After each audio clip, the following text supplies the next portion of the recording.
পৃথিবীতে যেসব বিপর্যয় আসে তার সবটাই মানুষের কর্মের ফল। ক্ষমতার অহংকারে মজলুমের আর্তনাদ আপনার কানে না পৌঁছালেও সৃষ্টিকর্তা তাদের কখনো ভোলেন না। নিশ্চয় বুঝতে পারছেন, আজ আমাদের আলোচ্য বিষয় আমেরিকার ইতিহাসে ঘটে যাওয়া সর্বকালের বীভৎস দাবানল নিয়ে। যখন কোনো অঞ্চলের আগুন অনিয়ন্ত্রিত হয়ে বন্য পরিবেশ গাছপালা পুড়িয়ে ছারখার করে দেয়, তাকে বলে দাবানল। সাধারণত বনাঞ্চল, তৃণভূমি, সাভানা এবং অন্যান্য বাস্তুতন্ত্রে দাবানল দেখা যায়। লক্ষ লক্ষ বছর ধরে এমনই হয়ে আসছে। কোনো নির্দিষ্ট মহাদেশ বা পরিবেশের মধ্যে দাবানল সীমাবদ্ধ নয়।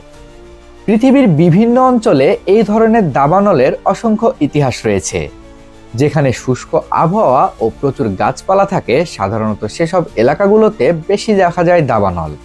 আগে দাবানলের ঘটনা ঘটেছে এমন এলাকায় দাবানল হওয়ার সম্ভাবনা বেশি থাকে। যুক্তরাষ্ট্রের ক্যালিফোর্নিয়া, অরিগন, ওয়াশিংটন এবং নেভাদা ও অ্যারিজোনার কিছু অংশ দাবানলের জন্য পরিচিত। এখানে শুষ্ক গ্রীষ্ম, তীব্র বাতাস এবং বিস্তৃত বনাঞ্চল থাকায় দাবানলের ঝুঁকি অনেক বেশি। অস্ট্রেলিয়ার দক্ষিণ ও পূর্বাঞ্চলে গ্রীষ্মকালে মারাত্মক দাবানল দেখা যায়। দেশটির ইতিহাসে ভয়াবহ দাবানলের ঘটনার তালিকা বেশ দীর্ঘ।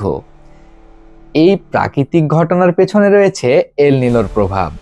এল নিনোর কারণে সারা বছর জুড়ে পৃথিবীর তাপমাত্রা বৃদ্ধি পেয়েছে। যুক্তরাষ্ট্রও তার ব্যতিক্রম নয়। আর তাপমাত্রা বৃদ্ধি, খরা দাবানলের প্রধান কারণগুলোর মধ্যে অন্যতম।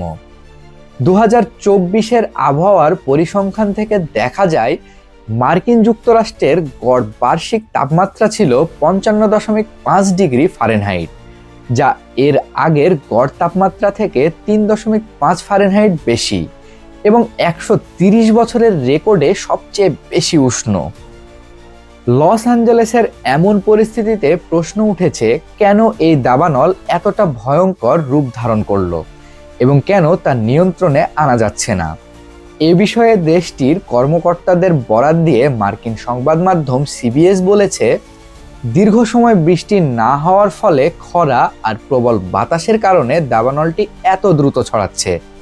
তবে ব্রিটিশ সংবাদ মাধ্যম বিবিসি এক প্রতিবেদনে জানিয়েছে, দাবানল এমন ভয়ঙ্কর হয়ে ওঠার পেছনে জলবায়ু পরিবর্তন প্রধান সমন্বয়ক হিসেবে কাজ করছে। এছাড়াও কেউ কেউ মনে করেন, গাজা ইসরায়েল যুদ্ধে আমেরিকার অর্থনৈতিক সমর্থনে জুলুমের শিকার হওয়া ফিলিস্তিনিদের আর্তনাদের ফসল এই বিধ্বংসী দাবানল।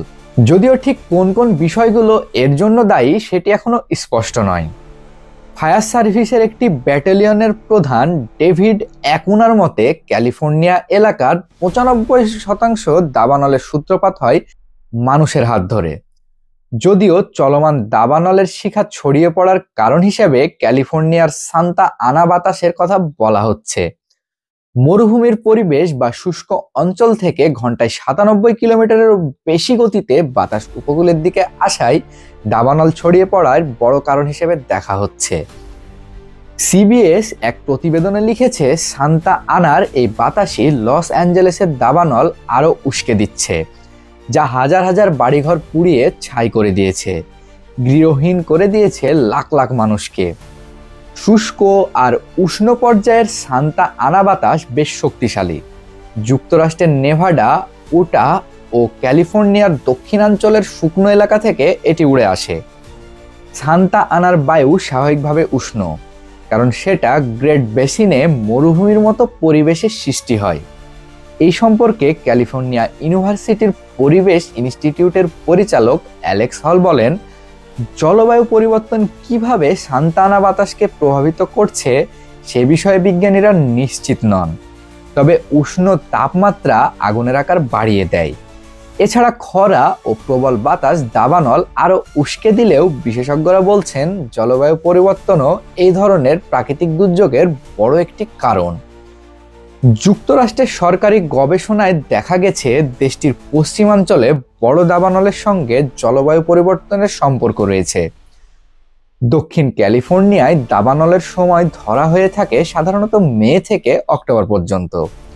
তবে এই অঙ্গরাজ্যের গভর্নর গ্যাভিন নিউজম বলেন, দাবানল আমাদের জন্য বহু বর্ষজীবী বা দীর্ঘ সময়ের সমস্যা হয়ে দাঁড়িয়েছে এর কোনো মৌসুম নেই। বিবিসির তথ্য মতে 2024 সালে এল নিনোর সাথে যুক্ত ভারী বৃষ্টিপাতের সময়কাল এই শীতকালে আগুনের উচ্চ ঝুঁকিপূর্ণ অবস্থার সৃষ্টি করেছে। এই কারণে লস অ্যাঞ্জেলেসে আগুন এত ভয়াবহ রূপ ধারণ করেছে। এডিনবার্গ বিশ্ববিদ্যালয়ের অগ্নিবিজ্ঞান গবেষক রবি হ্যাডন বলে, বৃষ্টি সাধারণত আগুনের জন্য খারাপ জিনিস বলে মনে করা হয়, এবং যদি আগুনের সময় বৃষ্টি হয় তবে তা আগুনের জন্য খারাপ জিনিস। কিন্তু আগুনের আগে বৃষ্টিপাতের অর্থ প্রচুর গাছপালা বৃদ্ধি হতে পারে, যা তখন সম্ভাব্য জ্বালানিতে পরিণত হয়, এবং তারপর আপনি শুষ্ক আবহাওয়ার সময়কালে প্রবেশ করেন, এবং তারপর সেই গাছপালা খুব দ্রুত শুকিয়ে যায়, এবং এর আরও অনেক কিছু আছে। সুতরাং আপনি আরও জ্বালানি তৈরি করতে পারেন। UK centre for ecology and হাইড্রোলজির বন্য আগুনের বিজ্ঞানী মারিয়া লুসিয়া ফেরোইরা বারবোসা এক বিবৃতিতে বলেছেন, 2024 সালে আর্দ্র আবহাওয়ার সময়কালের পর একটি শুষ্ক সময়কাল দাবানল ছড়ানোর জন্য নিখুঁত পরিস্থিতি তৈরি করেছিল।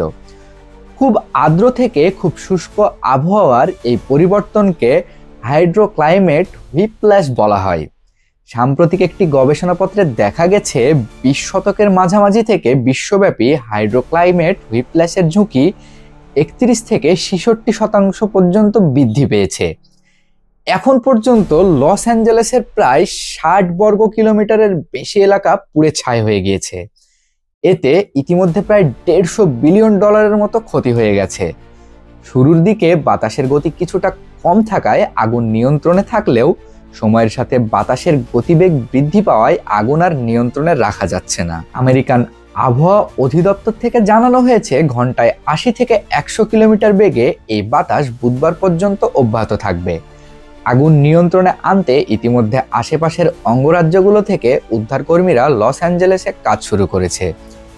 পরিতাপের বিষয় হলো, এই দুঃসময়ের মধ্যেও এক শ্রেণীর মানুষ সেখানে লুটপাট চালিয়ে যাচ্ছে। নিরাপত্তা কর্মীরা ইতিমধ্যে অনেককে গ্রেফতার করলেও বিষয়টি থামানো যাচ্ছে না। দাবানলের শুরু থেকে স্থানীয় বাসিন্দাদের নিরাপদ দূরত্বে সরিয়ে নেওয়ায় হতাহতের সংখ্যা কম, কিন্তু সময়ের সাথে এর সংখ্যা বৃদ্ধি পাওয়ার আশঙ্কা জানিয়েছেন কর্তৃপক্ষ।